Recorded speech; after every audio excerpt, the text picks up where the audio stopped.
Hi guys, so mag-aano tayo. So, kunin ko. After na kunin, papakita ko muna. Ba't hindi naman ako kukunin?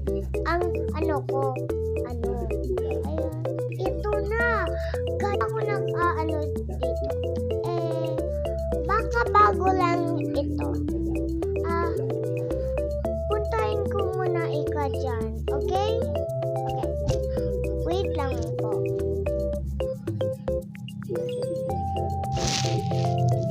Okay. Tapos na tayo. Tapos, ito ang kukuha natin na to. Ito. Ano niya to? Okay, that's for it. Kasi mabilis lang tayo, opo. Okay, bye.